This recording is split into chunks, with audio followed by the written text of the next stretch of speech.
Yeah, been there, buddy. Been there and done that. Yeah, it is. I think we're ready.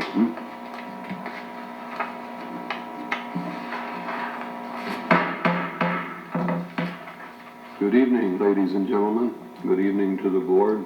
I want to welcome you to the June 17th meeting of the Taylor Planning Commission. But before we get into the meeting, it's customary to stand for the Pledge of Allegiance. And Mr. Stewart, will you lead us, please? Gladly, Mr. Chairman. I pledge allegiance to the flag of the United States of America and to the republic for which it stands, one nation, under God, indivisible, with liberty and justice for all. You may be seated. Thank you, Mr. Stewart. The purpose of the meeting is to evaluate the requests presented. With that, if there are any questions or comments from the audience, I'll entertain those once the board is finished with its comments and questions. And with that, Mr. Simeon, will you take roll call, please? Yes, Mr. Chairman. Commissioner Sved? Here. Mr. Stewart? Here. Mr. Simeon is here. Commissioner Croft is excused. Commissioner Fisher? Here. Commissioner Stiles? Here. Commissioner Galosi? Here. Commissioner Puckren? Here. Mr. Chairman, we have a quorum. Thank you, Mr. Simeon. Also with us is Ms. Laura Fell, who is the Planning and Zoning Administrator, and her assistant, Ms. Riddle. I welcome you. And with that, I'll entertain a motion on the agenda. Mr. Chairman, a motion to approve the agenda as presented. Before that, Mr. Chair, Mario is here from McKenna. Is he here? Yes, through the chair, yes. Mario okay. is joining us via Zoom Oh, electronically. all right. I'm sorry, I overlooked that. Mr. Mario Ortega from McKenna Associates. I'll second the motion on the floor. Well, he's added to the roll call, or is he? Yes. Yeah. And so with that, we have a motion by Mr. Stewart to approve the agenda, supported by Puckren? Cochran. I have a motion by Mr. Stewart, supported by Mr. Cochran, that the agenda be approved as presented. All in favor? Aye. Opposed? Motion carries. I'll entertain a motion on the minutes of June 3rd. Mr. Chairman, I'd like to make a motion that we approve the minutes of June 3rd, 2020, and dispense with the oral reading. Support? Support. Mr. Stiles? I have a motion by Mr. Simeon, supported by Mr. Stiles, that the minutes of June 3rd be accepted as presented, and that their oral reading be dispensed with. All in favor? Aye. Opposed? Motion carries. Legislative action. Case number 19-32, parentheses Z, zoning, postponed from 12/18/19. Parcel 60-069-0033-306 of the Northeast Quarter, Section 28, T.3S, R.10E, City of Taylor, Wayne County, Michigan, be rezoned from O2, which is Regional Office, to RM1 PUD, which is Multifamily Residential Planned Unit Development. Property is located on the northwest corner of Superior and Pardee.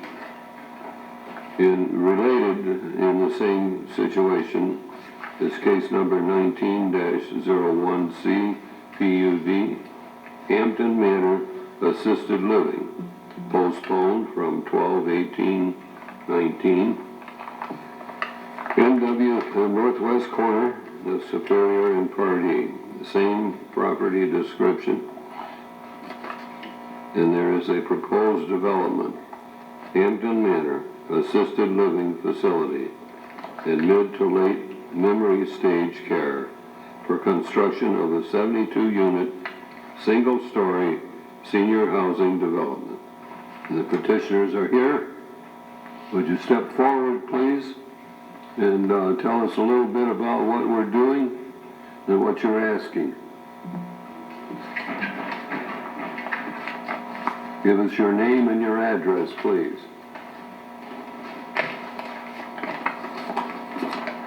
My name is Sam Martin, 5275 Conestoga, Flushing, Michigan. Partners on this project, Hampton Manor Premier Assisted Living Facility. Also with, let's go next. Zuhair Sayed with 6571 Beaver Creek, partners with Hampton Manor. And now we have here John and Evan. All right, do you want to tell us a little bit about what you're doing?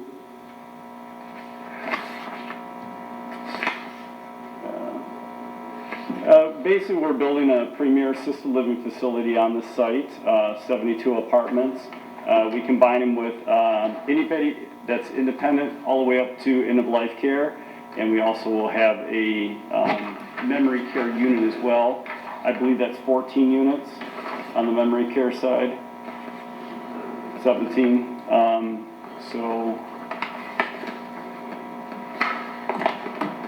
That's pretty much what you want to do. Yep. Ms. Fell. At this point, I am going to let Mario from McKenna Associates address the rezoning. McKenna Associates did the recommendation on the rezoning. Mario, can you hear us? Yes.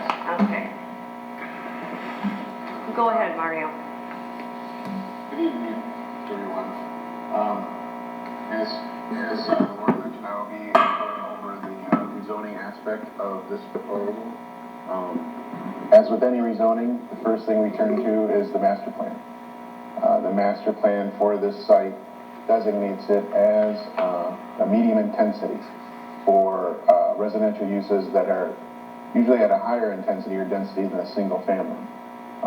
This is reiterated within the sub-area plan included in the master plan, where it goes on to indicate that this corridor should function as a connection from the regional shopping located to the south to the other higher density developments, and then eventually the Midtown sub-area located to the north. So, as proposed, a rezoning from an office designation to the RM1 would be consistent with the master plan in general and the sub-area plan in particular.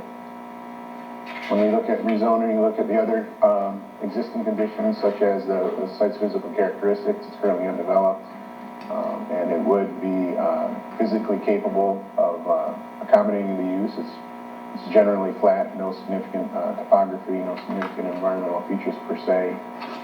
So it would be capable of handling this type of dense, slightly more dense than single-family development. In addition, the development trends of the city in general and the state and our country, as well as for providing additional living options for certain individuals. And so since this is also in concert with a PUD, this proposed development would also meet certain other goals and objectives of the master plan. You look also at compatibility with the other proposed zoning districts with the surrounding uses. There is a higher density residential development to the north of the site. We have the commercial area to the south, and we have the high school to the west. And then additionally we have the Pardee corridor and Superior Road corridor, which provides excellent connectivity to this site with the other parts of the city. So it's also capable of handling the increased density. Although it should be noted that with regards to assisted living, independent and memory care, the traffic volumes while dense, aren't as significant. And with regard to that, those are the main points with regard to the rezoning. So we would actually recommend the rezoning for, from O2 to RM1 due to the fact that it's consistent with the city's master plan, compatibility of the proposed site to accommodate the uses in this RM1 district. Development of the site to the RM1 standards would be consistent with the current development trends. That's compatibility with surrounding existing uses, that capacity for infrastructure and services to accommodate the uses in the RM1 district, and the demand for RM uses along the Pardee corridor. That's a summary of my letter. I'd be willing to answer any questions that anyone may have. Does the board have any questions? I have none.